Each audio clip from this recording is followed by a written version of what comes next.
Welcome to the UCLA Anderson Drive Time Podcast. My name is Dylan Stafford. I'm an assistant dean here at UCLA Anderson, and it is my pleasure to introduce today's guest. Trish Halamandaris is a very exciting human being who's making a tremendous number of great things happen for a lot of people here at UCLA as the director of our Venture Accelerator. She's also an alum of the program, and I just really am thrilled that we get to have this conversation. So thank you for doing this, Trish. Absolutely. Happy to participate. Yes, I'm happy to have interesting guests. Podcasts don't work without cool people to talk to. So Takes a village. yes, it does. Well, this is so exciting. The Venture Accelerator is a new structural upgrade to Anderson. Right. It's a big differentiator, and you're in charge of it. Yeah, it's exciting. Thankfully, I like it. Thankfully, you like it, and you're growing it.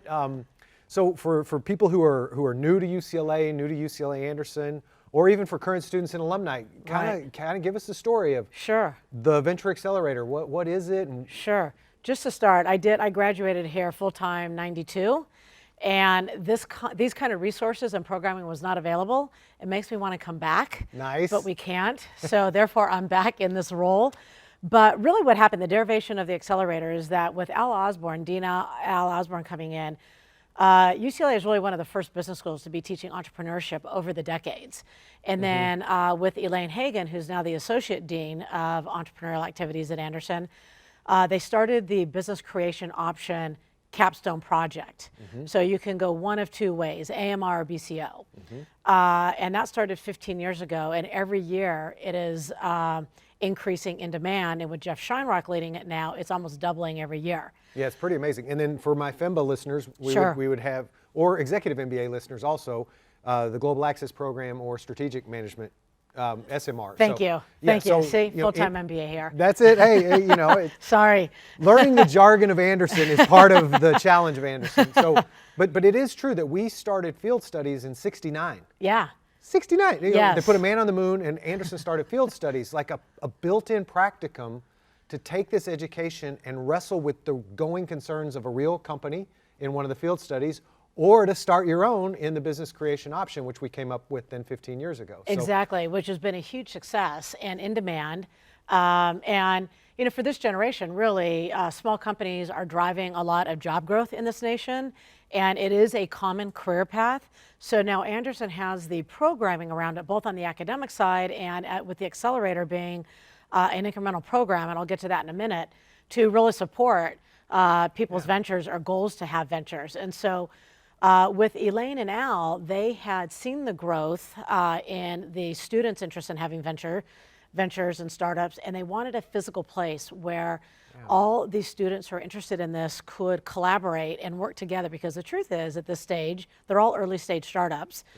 They can help each other solve problems, or where the resources across campus. A lot of the companies in the Accelerator use undergrads as interns, and they do a lot of their marketing or social media, or they get PhD students from the School of Computer Science to do development work. So there's a large collaboration in the Accelerator with all the students across campus as well. So having a space, and we are open 24/7, so there's no excuses. Yeah, it's the entrepreneurial lifestyle. It's always available, but to have this physical space where everybody can collaborate, we work together, we program together, which we'll get to here in a minute, it's been really, literally an accelerator for the support that we now offer the students. And if I could just make sure people heard that this is housed at UCLA Anderson, and we're receiving the entrepreneurial ideas from the entire UCLA campus. We're now becoming kind of an epicenter for entrepreneurship to build bridges from South Campus to North Campus, from the law school back. It's not just business school students that you will rub elbows with when you are working in the Accelerator space. That's a good point. And you're right, and alumni, Anderson alumni as well. We do have a website, and you can just Google UCLA Accelerator and we come up, and we have an application. So we do run a separate 6-month cohort, January to June, July to December, and that is open to Anderson alumni as well. Oh, I didn't even know about this part. Okay. Yes. Yeah, so we have two tracks. And I work here. It's just like that, yes. Just a lot. We're moving fast as well. So we support 2 tracks of teams. We support students while they're building their companies or scaling their companies while they're students. And we support this cohort, which are Anderson alumni or some companies from the LA business community that we see a fit with and that we think might fit in the accelerator well as well. And so we have 10,000 square feet, and you had mentioned we are on campus, which is a huge help when it comes to working across campus and garnering interns, et cetera. We are actually on the first floor of the Rosenfeld Library. And what's excellent is Angela Horn is the main librarian, and she's an MBA and has taught her staff how MBAs work, what they need. And especially while you're in the program here, you have access to a lot of licensed market data that help you determine your product market fit, that help you really size the market of your startup and a lot of the necessary initial work that you have to do. So it's great that the accelerator is part of the library, because the first step is your idea any good? Yeah. Can it scale? Is the problem you're solving really necessary? Often a lot of the venture capitalists will say, why now? Why does this problem need to be solved today? And are you the team to solve it? And being in the library and having the librarians help, it really is a nice resource to get past the first base. Yeah, it's great to think fearlessly. It's even better to think fearlessly and have a story that people can trust. Right. And then that's always going to be based on data. Right, Taking my critical thinking skills from my MBA. I love that. Is it a problem to solve? Is it a problem to solve now? Are you the person that I would trust with my investment dollars to? Right. And the team, and when it comes to the team, a lot of times students are first-time entrepreneurs. So actually, in terms of the funding world, you'll probably get dinged for being a first-time founder. However, through the accelerator, we leverage the Anderson alumni, and we have 2 programs that we run for each company. And one is a formal mentor, and they will go deep, and they will be in a field that's relevant to the company. Or Anderson has a lot of successful entrepreneurs that we've graduated. And so it might also be just a successful entrepreneur that knows the path and the ups and downs of being a founder.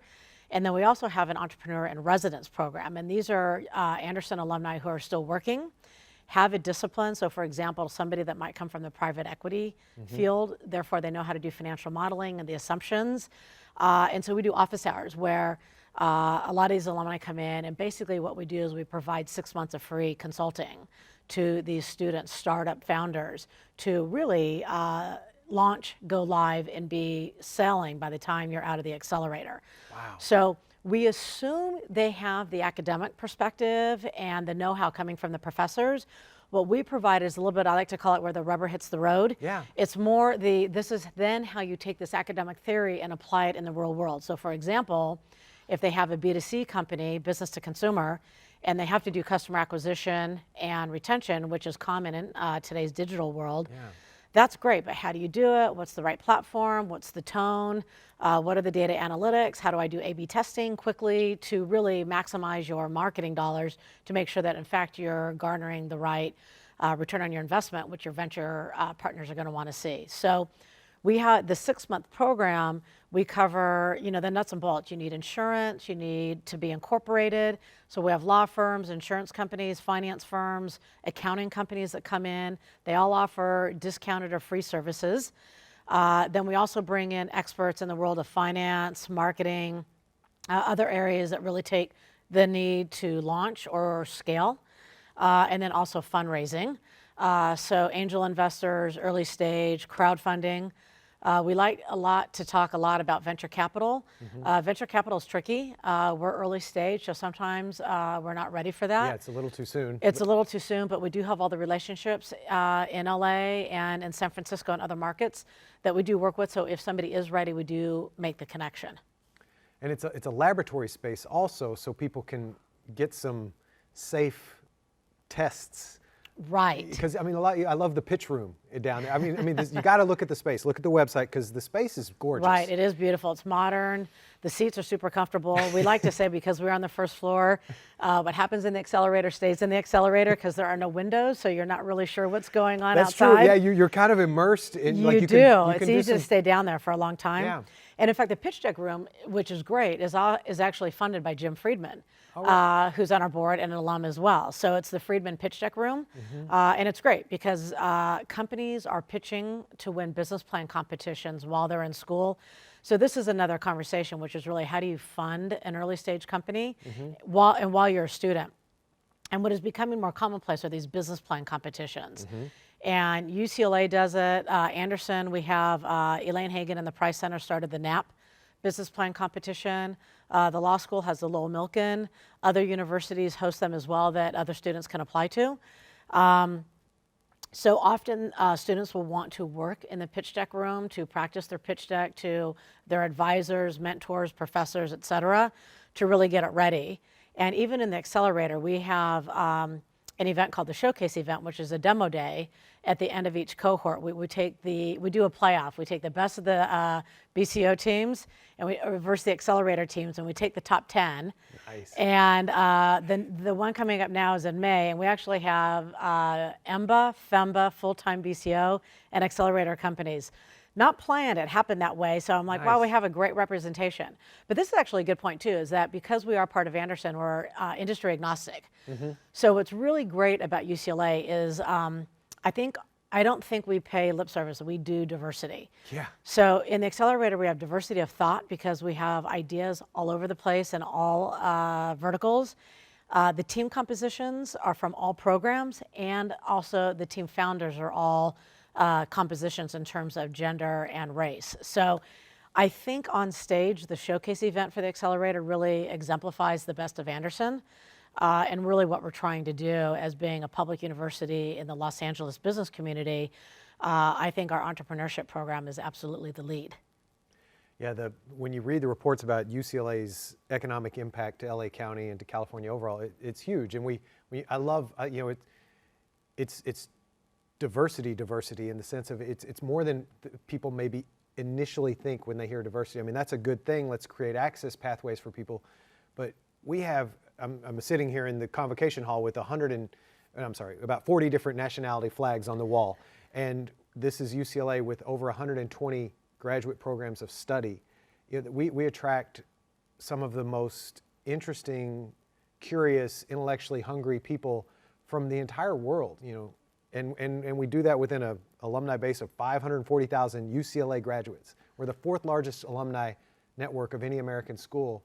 So it really, I came from Texas, and I love Texas, and my family's there and everything, but I come to California and I'm always just blown away with the bigness of it all. Yeah. And you get spoiled at UCLA because oh, what do you do? And it's like, whoa, and like, what do you do? Whoa, and it's like I just wouldn't think these thoughts. I wouldn't meet these people if I didn't place myself into this ecosystem, this really incredible ecosystem. So.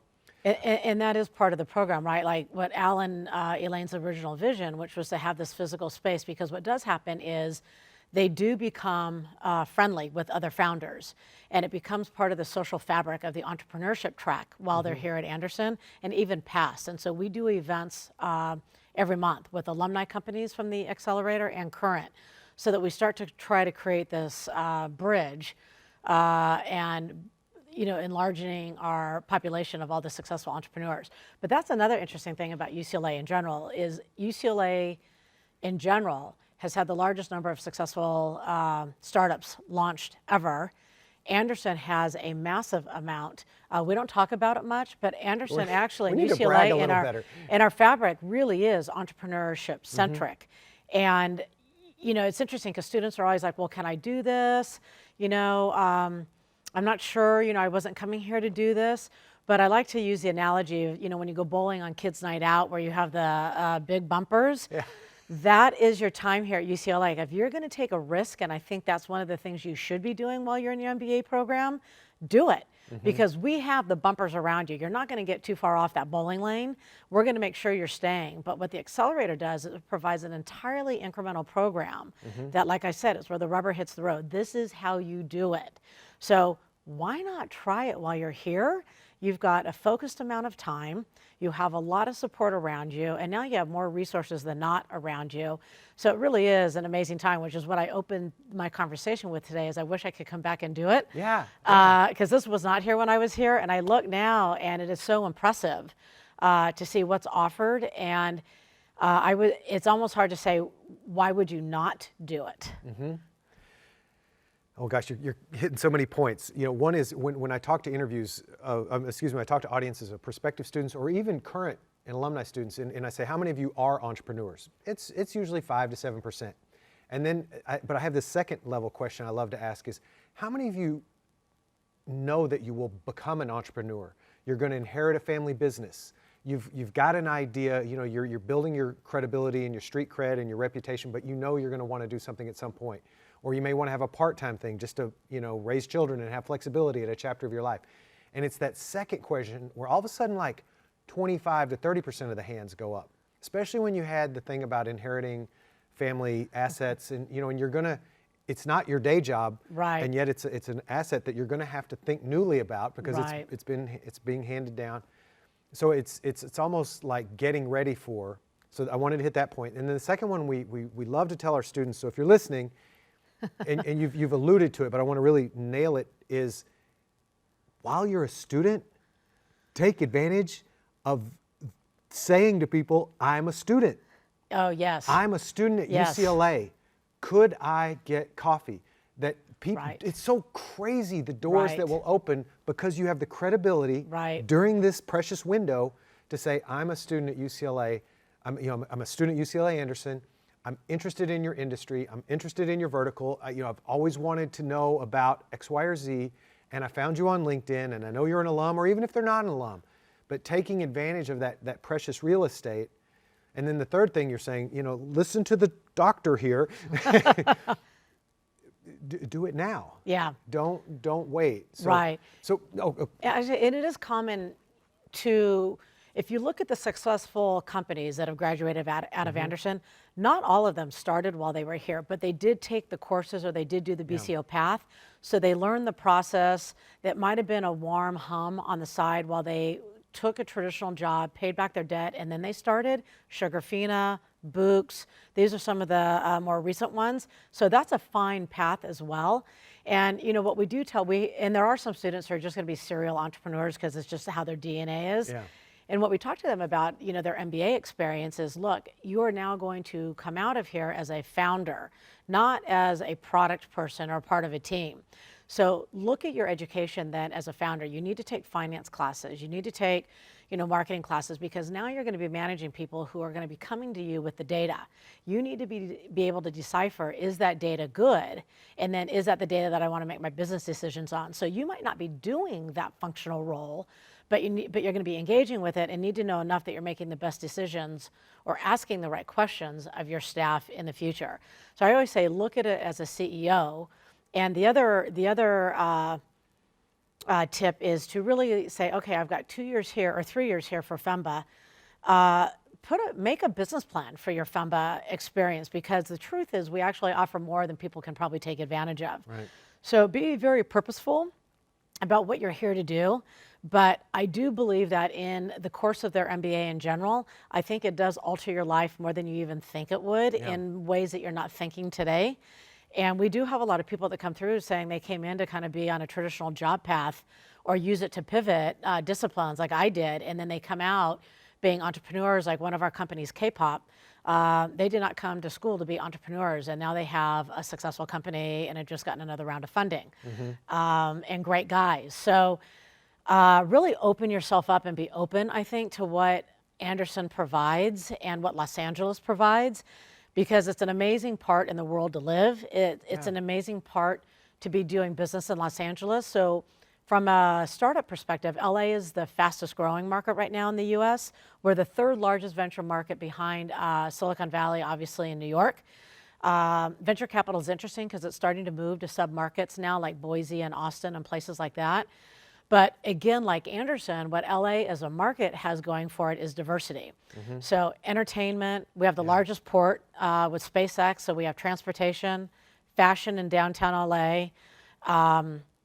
B2C is here. The Bay Area, B2C, it's a lot of the underlying fabric that or tech that will power the B2C. But here it's actually the direct concept is down here. There's a lot of tech opening sub hubs down here. And then obviously with the Olympics, that's starting to drive a lot of our IoT and AI and infrastructure like that.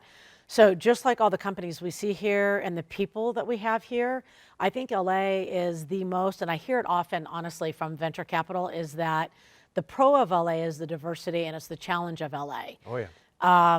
But I think it's great because obviously while you're in school here, we're open to supporting everything that comes our way. That is our job. And for me, I prefer that personally. And so it's great because this generation, technology is not going away. Pace is not slowing. So understanding, how do you deal in a new world that's truly global, that's truly going to be impacted by technology, industry aside, everybody, including education. So how do you deal, whether you're going into a traditional role or not? A lot of times entrepreneurs have those answers. And so it's so exciting to work with this generation to say, how do we really challenge ourselves to better ourselves and better the world that we're all living in right now? And often the Anderson students have some amazing answers to these things. Oh, yeah, this is so exciting. I love it. Yeah, I'm thinking two of my prior podcast interviews, students who started companies during or right at the end of the program. So Sana Rahim is a current student, created her social nonprofit during school. Brian Thomas is our big $300 million guy now with the founding of Clutter and the third round of financing. They received And a another. genuinely nice human being. Yeah, and I find that congruent also that it's I don't know, it's that California work hard, play hard mentality. Right. People are it's a big city. You got to hustle to make it in Right. LA. But at the same time, it's a very collaborative space. It is, and even my colleague in crime, Janet Chung, was a FEMBA, class of 18, and she's now working in the Accelerator, and is amazing. So it's nice to have those different lenses because she really sees UCLA Anderson through the FEMBA lens and current, where I'm obviously on the older side of the alumni.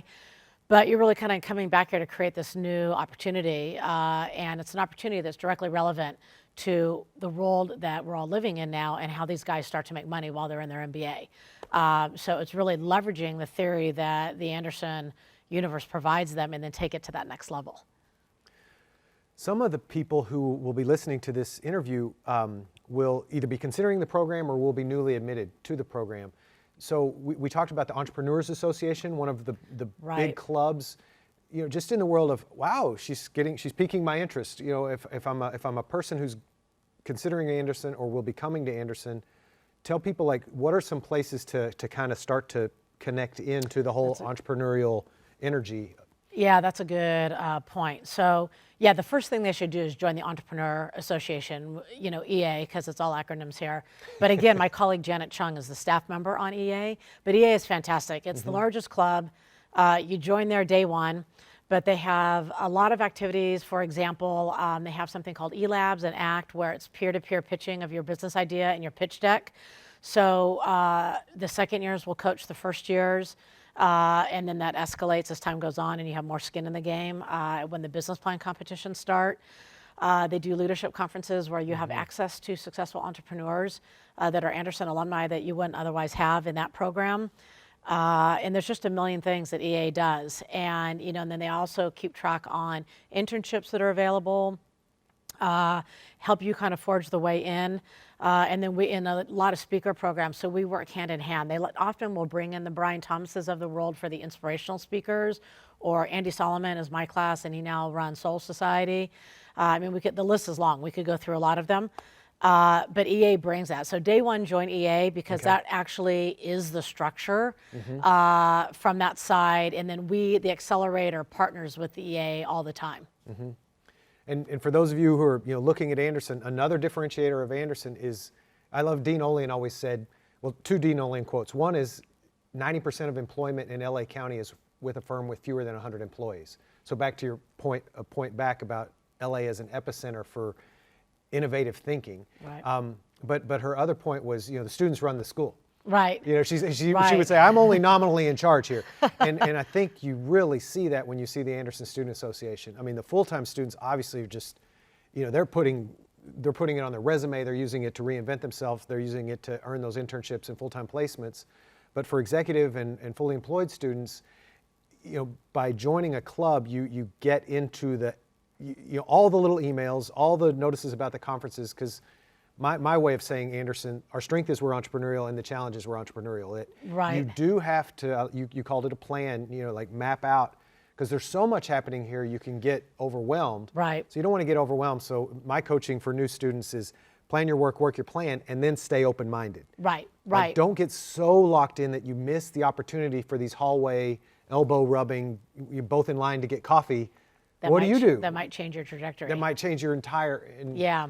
And I think the two, especially for FEMBAs and EMBAs, right, where they're still working, so it's managed risk to to do an MBA. Yeah. But I think that's the right perspective here too, which is also managed risk during your MBA, meaning be open. Yeah. Because you actually might find a new path, to your point, by meeting someone or taking a class that you just didn't know that you would even have that kind of an emotional reaction to, that you're like, wow, this is really piquing my interest in a completely different way. So I think the more open, and also I think your network, harder for FEMBAs and EMBAs than full-time, obviously, but I think who you meet here is equally important, because this will also drive who you're going to pick up the phone and call when you do want to shift, change companies or jobs or do whatever you're going to do if you're on a more traditional path. So I do think that who you know is as important as what you know in today's day and age. And I'll just challenge a tiny bit, because there is that perception of, I was a full-time MBA student also, my experience, and I loved it and it was great and it opened doors for me. But as I reflect on it now, I was networking with a room full of unemployed people.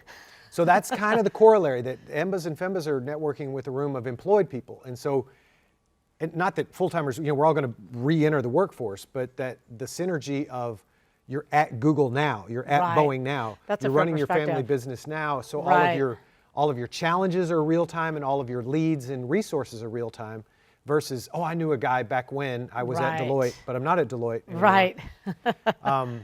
So get involved in EA, and then later on, the Venture Accelerator comes up. All of our graduates, and this is one for those of you who are like, why am I even listening to this podcast? I love working at Boeing. I'm always going to work at Boeing. I hope you do. Boeing's our lifetime biggest employer for FEMBA, and we love that relationship. But sometimes stuff happens in corporate life, where you get an invitation to go pursue other opportunities, and you're forced to reinvent yourself. Or in my personal situation, my wife was an executive with Hilton 10 years ago. Hilton left. They went to Virginia. So we either go to Virginia, or she incorporated, used Anderson Resources. Thank you, Dean Frasius, helped us incorporate. And she's now a successful management consultant, female-owned business, a decade into the thing. And as a CEO of my own life, my primary business partner, I've got the steady Eddie job. She's got the up and down job. We need some money. She throws a few more clients in the queue, and we pay for a room addition. It's great. Exactly. Or we need summer with our children, and she backs back, right? So even in just in the world of making it in LA, paying a mortgage, like for those of you who think you don't want to be an entrepreneur, I've written 2 books since I started working here. Oh, wow. I like to say entrepreneurship is in the water. Yes. And it's the external pressure of paying for life in LA, and it's the internal just catalytic environment of, you did that? Well, if you did that, I could do that. And that's part of what you're paying for, is to surround yourself with people that you just, they're just as busy as you, and were it not for graduate school, their trajectory, your trajectory, you'd just be head down making great stuff happen. But when you can get that 10 or 20 hours a week alignment, and you start to have those serendipitous outcomes. Right, exactly. Yeah, that's a good point. Okay, well, we're running out of time, so we got, oh my God, we have less than 10 minutes. So shout out to Script Maestro. So that's one of your teams. I know you have more than one FEMBA team, but Brandon, and friends, 5 FEMBAs starting an artificial intelligence script reading and writing and improving company. But they're living in the Accelerator, and they're taking advantage of it. So that's just a shout out. That's a different podcast interview. Listen to that. So let me wrap that up. And just about the Venture Accelerator, we talked about that a lot, but just your story, yourself, you're a product of Anderson. You graduated from our full-time program. You had a really interesting career, and now you're back helping run the school. I mean, not that we can do all the interesting things, but what are a couple highlights about your career? I mean, you were Berkeley undergrad, so you're a UC system, high quality person, high trajectory, but like when you reflect on some of the highlights of your career, and you sort of see how you connected dots to come back, what would you want people to know in the world of, because the other thing is you will graduate. Right, yeah, and, amen. I mean, it's a good thing. And so like, what would be some some wisdom you might share for people? Sure. That's interesting. Yeah, it's funny because I think to your point, I was always entrepreneurial and probably didn't realize it, especially back then. So I think not by plan, but by default, I was in finance. I came back to Anderson to go into marketing. Okay. I just always found, while I was doing consulting prior to the MBA, parts of the consulting job, the most interesting were more of the marketing analysis.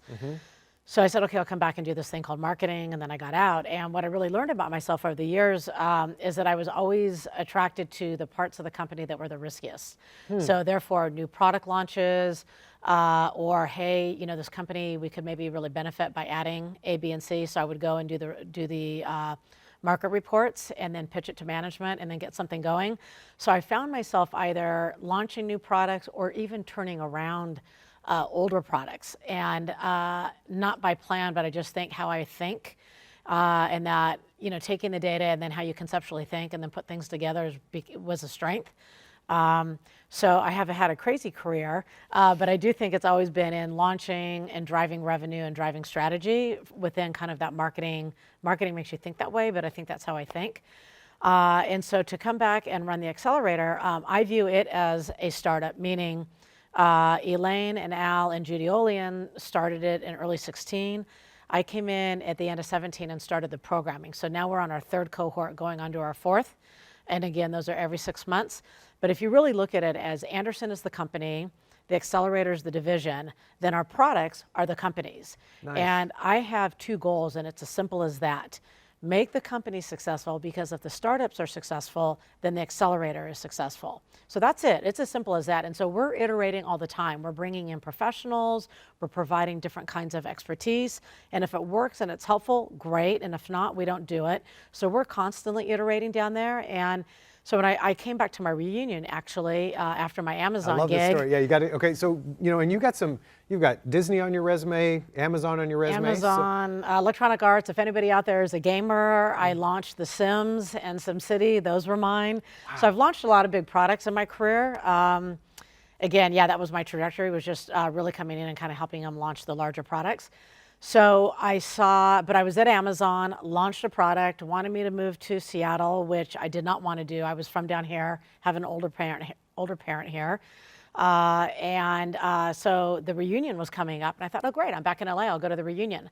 Saw Elaine Hagen, who I've kept up with, and Professor Cockram I've also kept up with. I took Cockram when I was here, and I saw them, and they said, what are you doing now? And I'm like, I don't know, I'm gonna figure out how to pivot and do something again. And Elaine emailed me in a couple months and said, hey, let's grab a cocktail. I'm like, happy to. And it was this Accelerator idea. And I thought, as an alum, what a cool opportunity, because to stay in LA, which I wanted to because of my mother, to come back as an Anderson alum and build something that keeps the school relevant, competitive, and financially interesting. When do you get that opportunity in a lifetime? And so that was really exciting to me, and I'm like, nothing was happening. And I'm like, this is awesome. Are you kidding me? So I feel I'm the lucky one. Nice. And it's been really a pleasure, because we've probably worked with about 50 companies now, and you do develop, as you do, special relationships that will go on, and you really feel like, if I can give back at this point in my career and life, and you have impact on somebody's trajectory, then that makes me feel great as a person. And I do think that that is part of our job in life as people, that we should be helping and giving back. And I do think that that is also part of the fabric of Anderson in general. When I've seen from my class till now, it is part of what we do. And maybe it's a public university perspective, I'm not sure, but I think we do it well. And it's been a pleasure for me to be here. And I think that they're changing me for the better, and I'm changing them for the better. Oh, yes, I am sure you are. Yeah, because it's exciting, it's big, and it's scary, and where do I start? Right. And it's like learning a foreign language, right. Entrepreneurship. There's so much jargon, and it's like learning a foreign language, and it's like learning the culture of that society, because there's an etiquette to everything. Like you said, I'm ready to go request $100 million. No, you're not. Right. And let me tell you Baby why steps. that would, and so people need a Sherpa, they need a guide up the mountain. Right, and that's what we provide. And it's great, because Bill Cockram, their sources of funding around Anderson, Anderson alumni. Like I said, using that bowling alley analogy, we really do have those bumpers on. So I think it's an amazing opportunity to risk. to safely risk, so, and I think especially for women, I think our tendency is to think, oh, I don't know, if I can't do it, I don't want to go do it. And I tell a lot of the women here, especially that I see, that if they have any interest at all in thinking entrepreneurial, to go that path. And at least learn the process while you're here. You might not do it immediately, but you might do it at some point in your life. And I think you made an interesting point earlier that you can't control what's happening in corporate America. And because technology is disrupting and things do change, you might find yourself at mid-career being disrupted and not being able to re-engage in a traditional path. So MIT put out a report recently that said the most successful entrepreneur right now is 41 years of age. Really? And I get it, because you have that experience and the ability to conceptually think, which goes to a famous person's strength, because they've been out there longer, they've been in the real world, you see more dings, and you just develop that conceptual and strategic thinking ability. And then you also have real demands in the real world, so you have that discipline to make things happen fast. So you really, understanding how to do that and being an entrepreneur as a path out at times is not a bad thing. So I think it's a great thing. Again, I would have done it if I were here, but it's an amazing program that is run both academically through the BCO program and GAP and these other opportunities, and then with the Accelerator to complement that and really put a harness around them and get everybody going faster. Yeah. Well, like you talked about the pitch deck in practice, you can be the smartest person in the room, but if you don't raise your hand, the world doesn't know. So all of this, it's in the classroom. We will make you think fearlessly. We will give you the cutting edge graduate education that you expect from this level of faculty. Absolutely. And then you graduate, you commence, as Dean Olean always said, you don't graduate, you commence. You step out onto the field and the playing court of life, and now you have the ability. Yeah, it's game time. And people are going to trust you. They see UCLA, they see MBA, and then they hear you uniquely you. And that person, I trust that person. That person knows what they're talking about. Right, exactly. There's a credibility. It was interesting when I was at Amazon for my short tenure there, but Bezos has something that he calls day one. And that was the lens that they run the company through, that it's always day one. So always be pushing, always be learning. And they're really a collection of startups, the way that Amazon is corporately structured, to the point where the corporate headquarters in Seattle, the building is called Day One. And that's where he sits. Nice. And it really is that. It's like, okay, it's day one. What do you know and what can you bring to the table? So again, while you're here, maximize everything. Library reports and resources, that's all the data, is paid for in the admissions and that. Leverage it. It's all here. And I think there's so much available that, again, if you can put your 3-year plan together and really maximize the time, it's really an efficient way to do your program. All right. Well, you have a hard stop, and I've stolen 2 minutes of your life. If you like listening to Trish, which you should because she's fascinating, shout out for Palooza 8 this summer, our big mega event on July 13th. Trish is we'll be here. Graciously going to be one of our featured keynotes with either Learning on the Lawn or a session here in Cornhall and or both to be created. And, look at the Venture Accelerator, look at the Entrepreneurs Association, and especially for those of you who know entrepreneurship is too scary. No, it's not. Right. It is, but not if you know how to do it. And a differentiator at UCLA is this world that you're building, and she's building it for you. So don't walk out of here without taking advantage of that. Yeah, definitely. And if you are here on campus, again, we're open 24/7. So come down. We're on the first floor of the library. Come and see it. Come and visit. We can talk to you one-on-one about where are you in life, and help you put a plan together. Happy to do that. All right. Thank you, everybody, Thanks, for guys. listening. Thanks for listening. Yes. We appreciate it. Take care. Thanks.